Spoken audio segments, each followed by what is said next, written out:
எனவும் விமர்சித்துள்ளார். மேலும் அவர் கூறியதாவது, தியேட்டரில் ஏற்பட்ட திடீர் நெரிசல் குறித்தும் இதில் ஒருவர் உயிரிழந்து விட்டதாகவும் அல்லு அர்ஜுனிடம் கூறப்பட்டுள்ளது.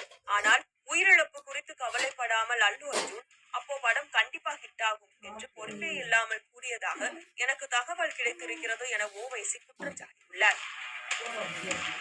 இந்த விவகாரம் குறித்து தெலுங்கானா சட்டசபையில் பேசியிருக்கும் முதல்வர் ரேவந்த் ரெட்டி அவரை பார்க்க சென்ற திரைப்பிரபலங்களை கடுமையாக சாடியும் குற்றச்சாட்டுகளை முன்வைத்துள்ளார்.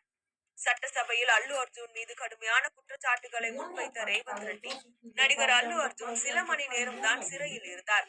ஆனால் அவரை காண தெலுங்கு திரையுலகமே சென்றிருக்கிறது. அவருக்கு கை, கால், கிட்னி ஏதாவது போய்விட்டதா? எதற்காக இந்த ஆதரவுகள்? நெரிசலில் சிக்கி பலியான பெண்ணை குறித்தோ சிகிச்சையில் இருக்கும் அவரது மகனை குறித்தோ இவர்கள் கவலைப்பட்டார்களா? இந்த ஆதரவு மூலம் தெலுங்கு சினிமா திரையுலகம் சமூகத்திற்கு என்ன சொல்ல வருகிறது? புஷ்பா